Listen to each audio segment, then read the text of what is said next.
دغه کلي نه خنداګانې تللي دي، دې کلي کې جړاګانې دي، دې کلي کې فریادونه دي. مونږ اویا شهیدان لرو او نور دغه ساحې چې کوم دي دغه باندې مونږ یو څو دیارلس شهیدان لرو. ضرورت عاجل ضرورت زموږ د خیمو دی. خیمې ضرورت زمینی څوک راغلي دلته زمینی څوک نه دي راغلي. قدرمنو هیوادوالو زما ویډیو تر ټولو مشرانو ټولو ورسوئ.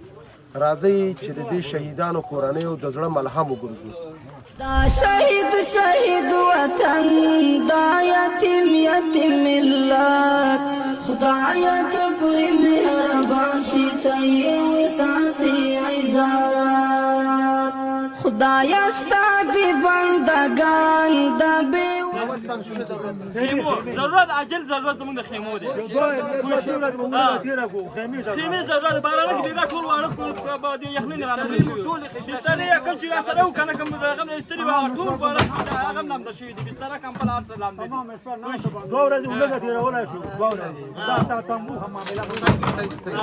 قدرمنو هیوادوالو دا خلک وایي چې هر شپه ته باران وي او رښتیا هم دا ځینې ټول لامده دي.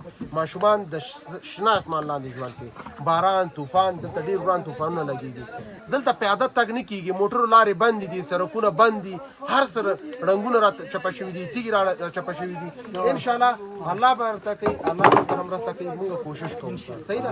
مونږ اویا شهیدان لرو او نور دغه ساحې چې کوم دي دغه باندې مونږ یو څو دیارلس شهیدان لرو. ستاسو په غم کې شریک یو. الله دې تاسو باندې بیا داسې پیښې نه تکراروي. الله تاسو سره غیبي مرسته وکړي. الله دې موږ ته د وس او توفیق راکړي چې تاسو سره په شریک شو په دې غم کې. ستاسو غم د ټولو مسلمانانو غم دی. زمینی څوک راغلي دلته زمینی څوک نه دي راغلي. ولې نه راځي؟ بس دا لاره بنده ده. لاره بنده ده. سړک هم بند دی. سړک چې جوړ شي ګټې ولیدلې دي او دا د وزیر صاحب پورې سړک راغلی دی. دا تقریبا څو کوره وي؟ دا مخامخ لږ دي څه شاته ده.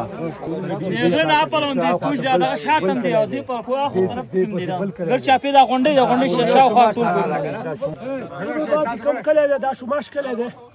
دغه کلي نه خوشحالي تللې ده، دغه کلي نه خنداګانې تللي دي، دې کلي کې جړاګانې دي، دې کلي کې فریادونه دي، دې کلي کې زموږ د مړو کیسې دي، د هغې افسانې دي، د هغې یادونه دي.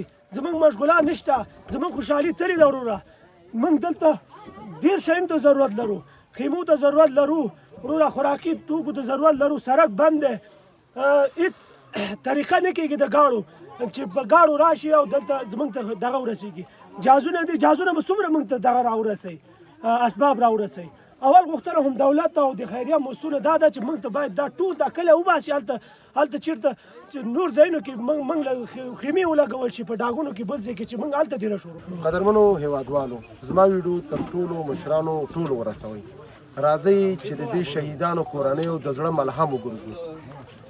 دولت باندې زموږ غږ دی چې دوی دپاره یوه بنیادي کار وکړو، لکه ځمکه ورکړل شي، خیریه موسسې، تجاران د دوی دپاره یو شارک ښارګوټي کې مختلفې برنامې چې دې کې کلینیک، مدرسه، جومیات، مکتب او داسې نورو په شریکه دا کار وکړو، په تقسیم دا کار وکړو، په کمیټه جوړه شي. په تاسو مشرانو غږ کوم چې راځئ چې بیا داسې پیښې تکرار نه شي چې د نړۍ ټول مسلمانان پرې ودرېدل، بالخصوصا افغانان پرې ودرېدل. دا د ټولو مسلمانانو شهیدان دي. د دې کورنیو ته، د دې په څېر نورو کورنیو ته د زړه تسلي غواړو ورته. الله دې دې ته مغفرت ښایسته کړي، دې شهیدانو ته، دې کورنۍ ته د زړه صبر غواړو. په نصیب مکړه وحدت خدایا ته پوری مهربان شي ته یې